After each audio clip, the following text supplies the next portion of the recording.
Before the ice came, they called her crazy. They looked at her wild, tangled acreage and laughed, comparing it to their perfect, sterile rows. But nature doesn't care about straight lines.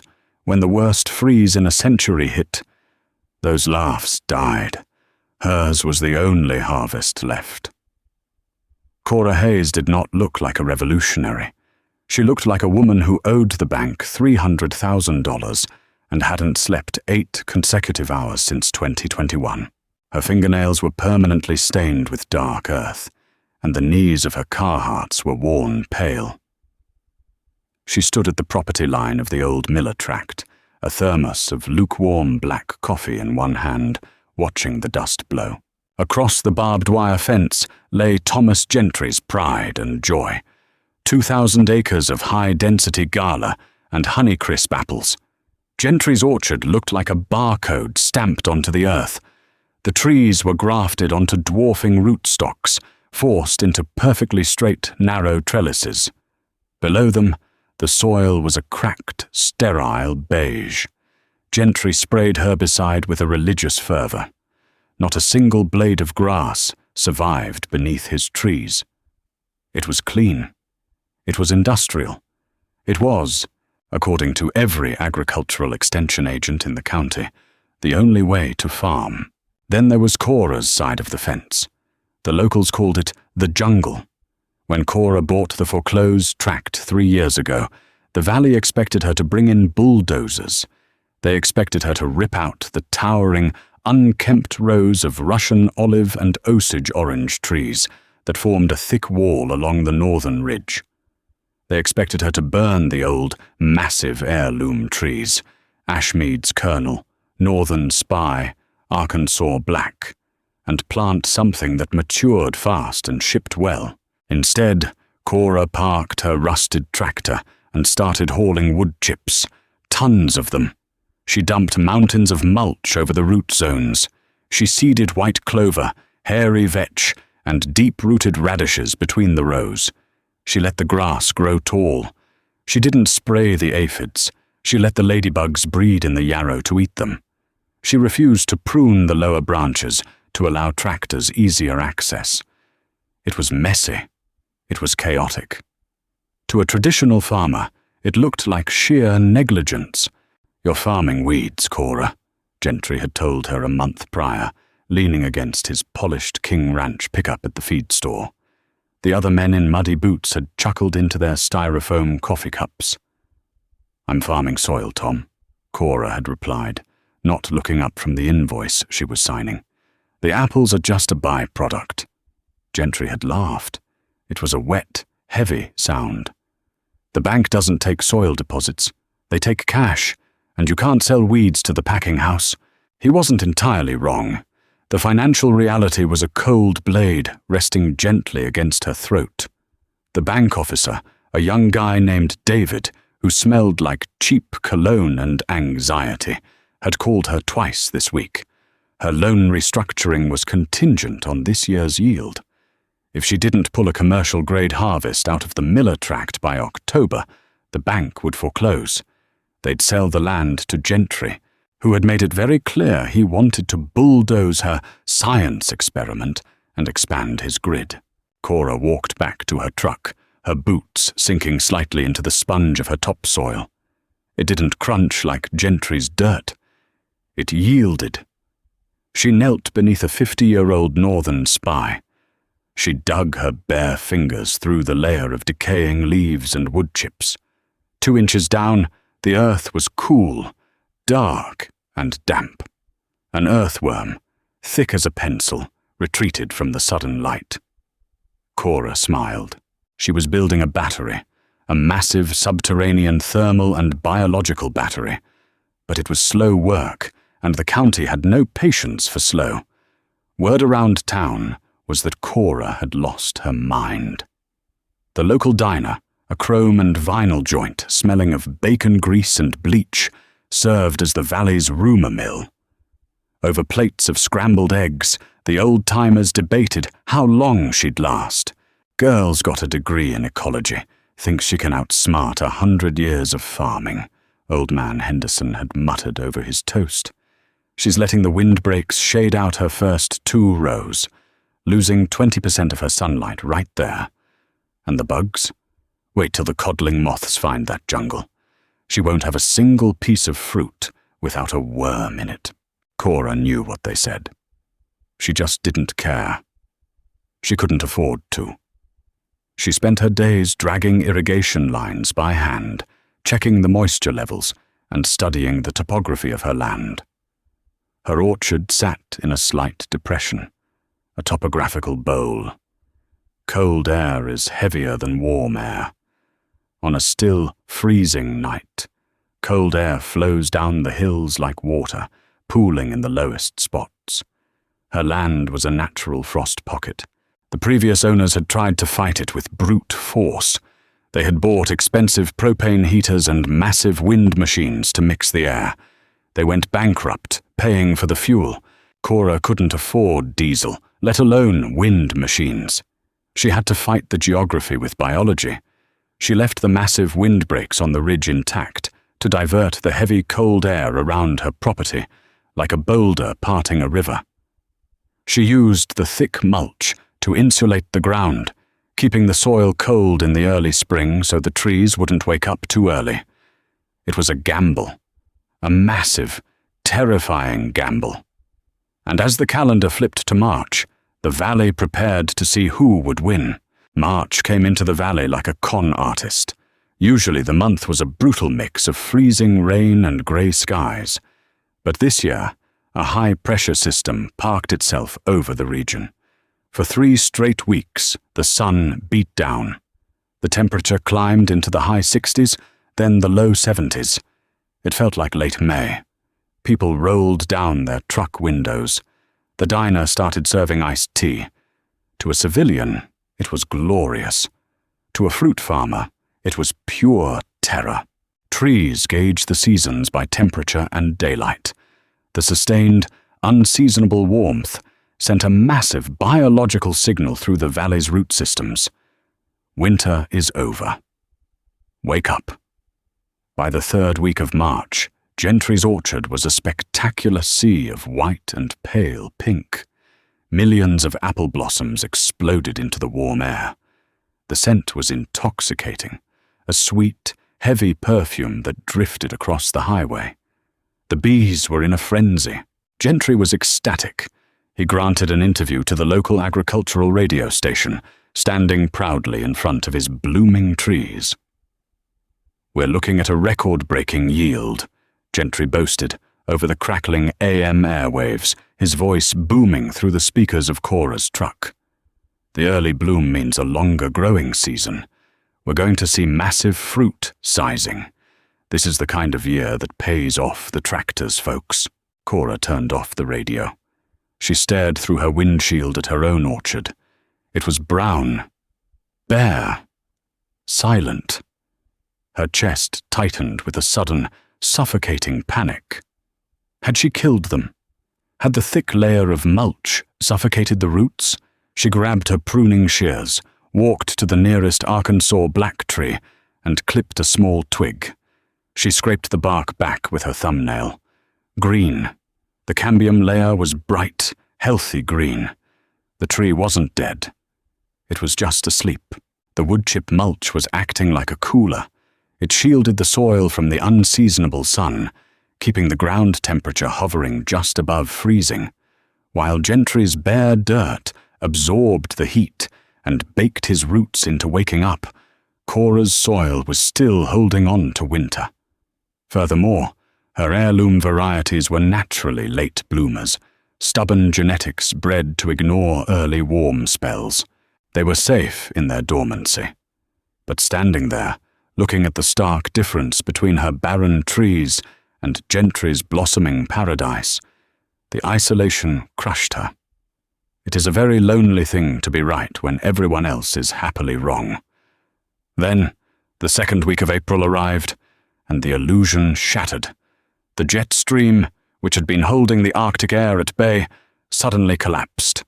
A massive lobe of the polar vortex broke off and plunged straight south. Cora saw it on the radar first. a deep, bruising purple mass sweeping down from Canada. The local meteorologist, usually a cheerful guy who joked about golf weather, looked pale on the evening broadcast. "Folks, this isn't just a spring chill," he warned, tapping the screen. "We are looking at a catastrophic, advective freeze.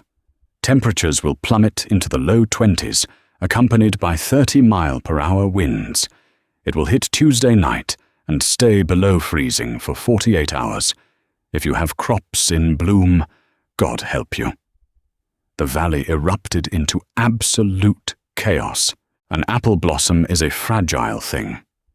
Once the flower opens, exposing the delicate pistil and stamen, it can only withstand temperatures down to about 28 degrees. Anything lower than that, the water inside the plant cells freezes. The ice crystals act like microscopic knives, expanding and shredding the cell walls. When the sun comes up and the ice thaws, the flower turns a sickly black and falls off. No flower, no apple. One night of 24-degree weather could wipe out an entire year's income. Gentry's orchard was fully exposed. Every single tree was in bloom. The noise started Tuesday afternoon. Gentry had hired a fleet of flatbed trucks to deliver hundreds of diesel smudge pots. His farmhands were sprinting down the immaculate rows, spacing them out. By sunset, the roar of his massive wind machines echoed through the valley like a fleet of descending helicopters. The machines were designed to pull warmer air from the upper atmosphere down to the orchard floor. Cora sat on her porch, her hands wrapped around a mug of tea, watching the frantic display.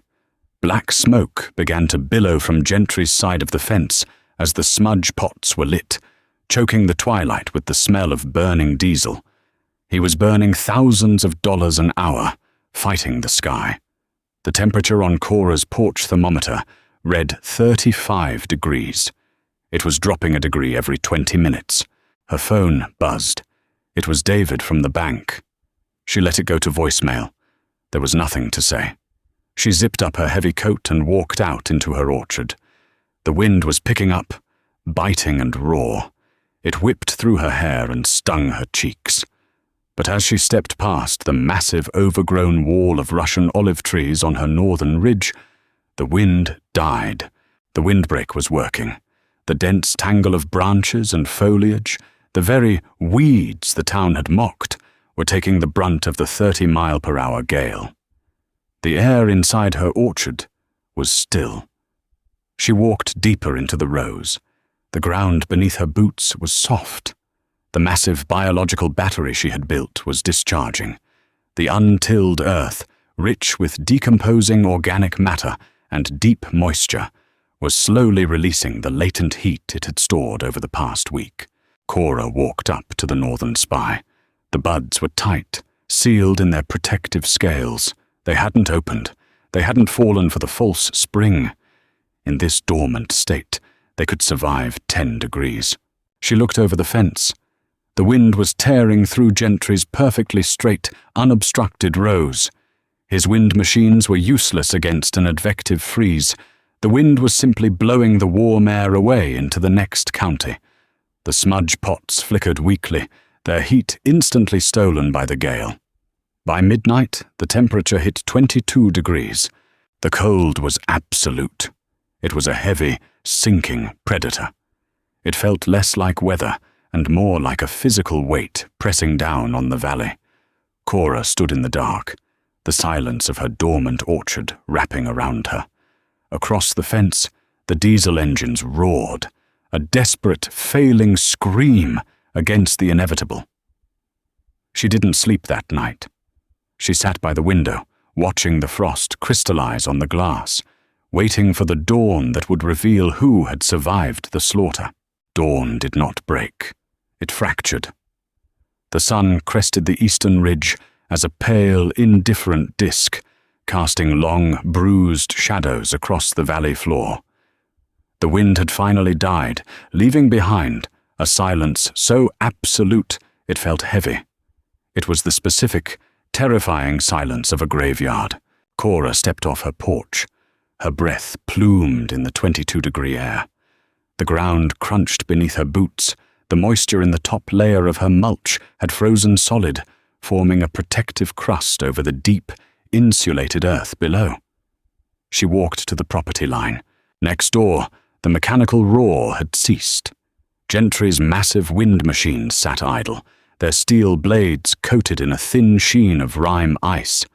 The smudge pots had burned through their diesel, leaving only acrid black stains on the cracked earth and a lingering chemical stench in the air. Thomas Gentry was already out there. He was walking down row 42, a solitary figure in a heavy Carhartt jacket, moving with the slow, stiff gait of a man 20 years his senior. He stopped beside a Honeycrisp tree. Cora watched from the fence line. She didn't say a word. She didn't have to. The devastation was absolute. Yesterday the orchard had been a vibrant, humming ocean of white and pink. Today it looked as though someone had taken a blowtorch to the canopy. The fragile petals hung limp and transparent, stripped of their color. Gentry reached out and snapped a spur off the trellis. He pulled a small silver pocket knife from his jeans and sliced the blossom down the center, exposing the ovary of the flower. Even from 20 yards away, Cora knew what he was looking at. If the center of the blossom was green, the fruit was alive. If it was brown, it was dead. Gentry stared at the bisected flower for a long time. Then he dropped the knife into the dirt. He didn't pick it up. He just turned and walked back toward his polished pickup truck, his shoulders bowed under the sudden, crushing weight of a multi-million-dollar loss. There would be no gala apples. There would be no Honeycrisp. The freeze had sterilized 2,000 acres in a single night. Cora turned away. There was no joy in watching a man's livelihood evaporate, even a man who had mocked her. Farming was a brutal, unforgiving wager against the sky, and today the sky had won. She walked back to her northern spy. Her hands were shaking as she pulled her own pruning shears from her back pocket. The buds were still tightly closed, encased in their protective brown scales. They looked like tiny armored spearheads. But cold this deep was insidious. It could penetrate even the tightest dormancy if it lingered long enough. She clipped a bud.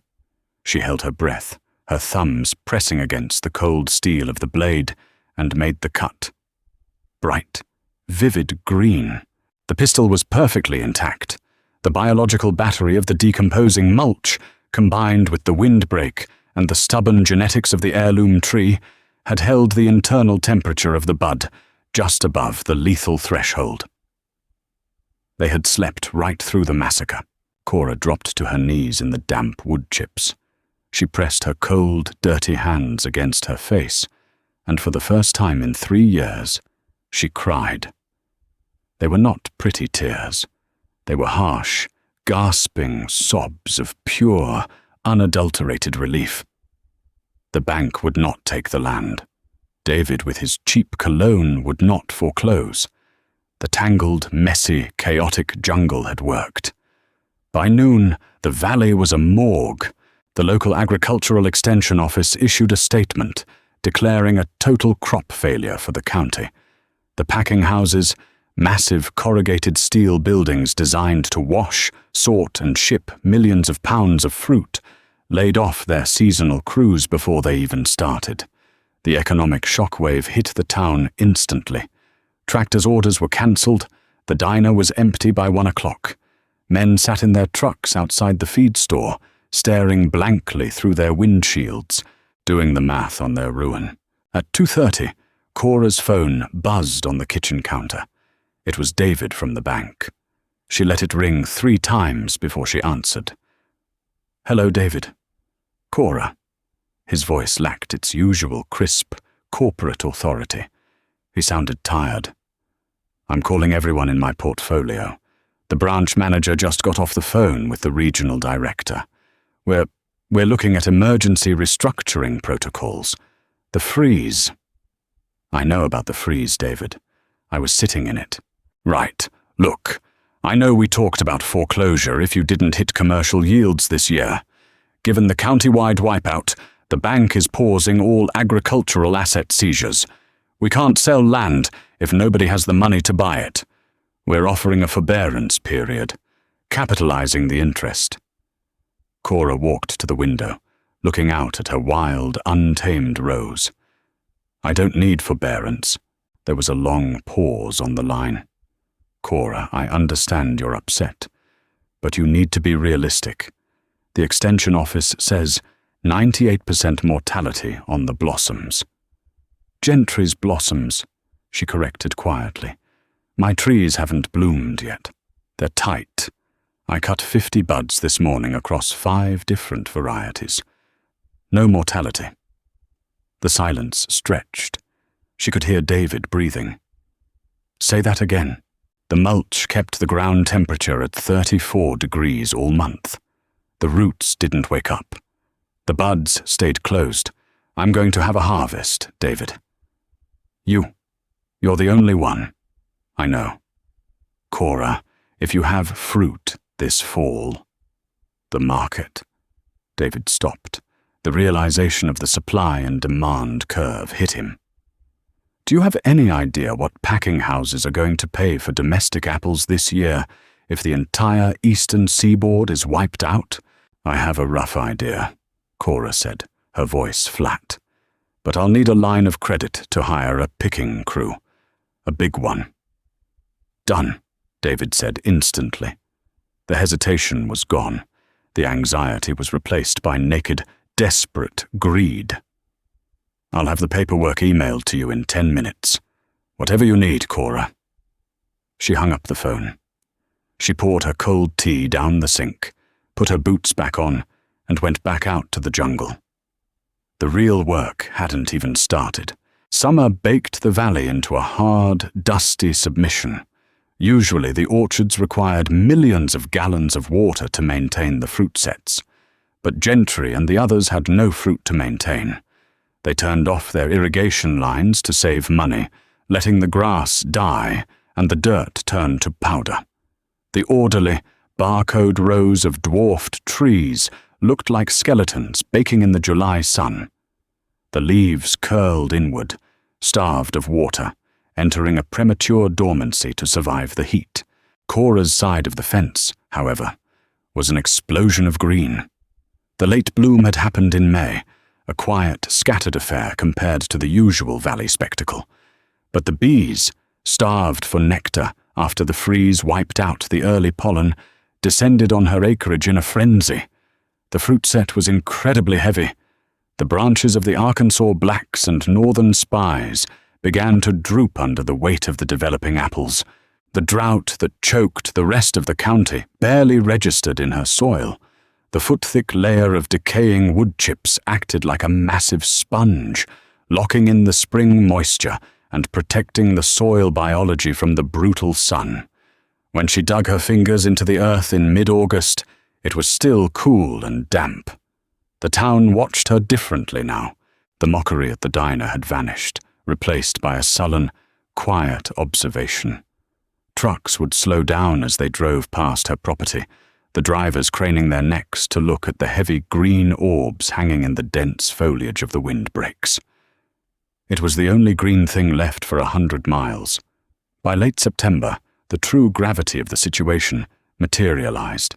The regional packing houses, massive conglomerates that supplied the supermarket chains, were starving. Their contracts demanded hundreds of thousands of tons of fruit, and their usual suppliers had nothing but dead branches. The buyers, men in crisp khakis and branded polo shirts, began descending on the valley in rented SUVs, desperate to secure anything that remotely resembled an apple. They found their way to Cora's dirt driveway. A buyer named Sullivan, representing a massive distributor out of Chicago, stood in her orchard one Tuesday afternoon. He was sweating through his shirt, staring at a wooden crate filled with freshly picked Ashmead's kernels. "They're rough," Sullivan said, picking one up. He wasn't lying. Heirloom apples grown in a biological system do not look like supermarket apples. They were not perfectly round. They were not encased in food-grade wax. The Ashmead's kernel was a greenish-yellow sphere covered in a thick, rough, brown russeting. It looked more like a potato than an apple. It had scars from where a beetle had chewed a leaf nearby, and slight dimples from a minor hail shower in June. "They aren't bred for a beauty pageant," Cora said, leaning against her rusted tractor. "They're bred for flavor and density." Sullivan frowned, pulling out his pocket knife. He cut a slice and put it in his mouth. Cora watched his eyes widen. The dense, yellow flesh of the apple shattered in his mouth, releasing an explosive burst of tart, pear-like sweetness, and intense acidity. It was complex, sharp, and totally unlike the bland sugar water profile of a standard commercial gala. "Christ," Sullivan muttered, wiping his mouth. "That packs a punch." "It stores for 6 months in a cold room, too," Cora added. "The flavor actually improves after 30 days. It's ugly, Cora. Consumers buy with their eyes. They want shiny and red. Consumers buy what's on the shelf," Cora countered smoothly. "And right now, I have the only fruit on the shelf. The state of Washington got hit with a heat dome. Michigan lost half their crop to the same freeze we did. You don't have shiny and red this year, Sullivan. You have nothing." Sullivan looked at the miles of dead orchards surrounding her property, then back at the massive bins of rough, brown apples. He pulled a tablet from his briefcase. "What's your volume? I'll pull 80,000 bushels out of this tract by the end of October." "I'll take the entire harvest," Sullivan said, tapping on the screen. $40 a bushel. It was a standard premium price for a good year. Cora didn't even blink. 80. Sullivan stopped tapping. He looked up, his face flushing.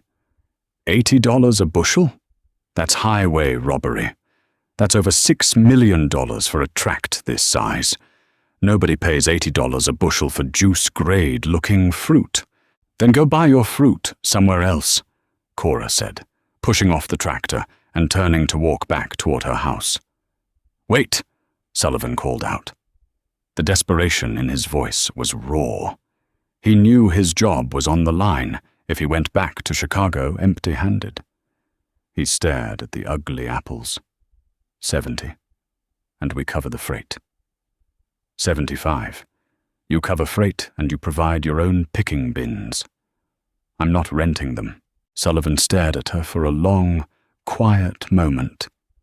He looked at her dirt-stained hands, her worn boots, and the wild, unruly jungle of trees behind her. He realized she held all the cards, and she knew it. "Fine," he muttered. 75. I'll draft the contract.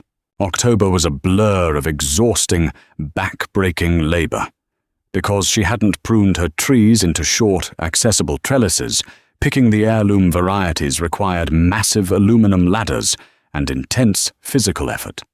Cora hired 60 men, paying them double the standard county wage to ensure the harvest came down quickly. The dirt road leading to her farm was a constant parade of 18-wheelers. The massive trucks rumbled past Gentry's property, their air brakes hissing, kicking up clouds of dust that settled over his barren, silent rows. On the final day of the harvest, the sky turned grey, hinting at the first real snow of the coming winter. The last truck was loaded, the massive wooden bins strapped down tightly. Cora stood by the gate, signing the final bill of lading. As the truck roared away, shifting gears down the highway, the silence returned to the valley. But this time, it was a different silence. It wasn't the silence of death. It was the silence of rest. She drove into town that afternoon to deposit the final wire transfer at the bank. David personally came out of his office to shake her hand, offering her coffee, talking about high-yield savings accounts and investment portfolios. Cora politely declined, deposited the funds, and walked out. She owed the bank nothing. She owned the Miller tract outright, with enough capital left over to buy the adjacent 300 acres if she wanted them. She stopped at the diner on her way home. The bell above the door jingled. The late lunch crowd was sparse. Old man Henderson sat at his usual booth, nursing a cup of black coffee. A few other farmers were scattered at the counter. The ambient hum of conversation stopped completely as she walked in. She walked to the counter, ordered a black coffee to go, and paid in cash. The waitress handed her the paper cup with a tight, respectful smile. As Cora turned to leave, Henderson cleared his throat. It was a raspy, hesitant sound. "Cora," he said loudly. She stopped, turning to face the old man. The entire diner watched. Henderson looked down at his coffee cup, tracing the rim with a calloused thumb. We heard about the Chicago contract. Heard you pulled a miracle out of that jungle." "No miracles, Henderson," Cora said evenly. "Just biology. Just dirt." The old man nodded slowly. He didn't look angry, he just looked tired. "Gentry put his East Quarter up for sale this morning." Bank forced his hand. "He's liquidating his tractors just to cover the chemical bills from the spring." Cora absorbed the information. There was no triumph in it. It was just the brutal, cyclical math of agriculture. "I'm sorry to hear that. He asked if you might be interested in the acreage," Henderson added, finally looking up to meet her eyes. There was a profound shift in his gaze. The condescension was gone, replaced by a quiet, reluctant reverence. "Before they list it public." Cora looked out the diner window. Across the street, the feed store sign swung slightly in the cold wind. She thought about Gentry's sterile, perfectly straight rows, the cracked dirt, the years of herbicide packed into the soil. It would take a decade of wood chips, clover, and yarrow to heal that ground. It would take massive, unruly windbreaks to shield it. It would be messy. "Tell him," Cora said, her voice carrying clearly through the silent diner. "I'll take a look at it tomorrow. But he's going to have to leave the tractors out of the deal. I won't be needing them." She walked out into the cold afternoon air, the bell jingling behind her. She got into her rusted truck, started the engine, and drove back toward the only green place left in the valley, ready to plant more weeds. If Cora's story resonated with you, don't let this be where the conversation ends. We explore the gritty, unsung realities of those who defy the odds every single week. Hit that like button to support independent storytelling. Share this video with someone who needs a reminder that the hard way is often the right way, and subscribe to our channel for more deeply human stories. Drop a comment below. Would you have the courage to farm the weeds?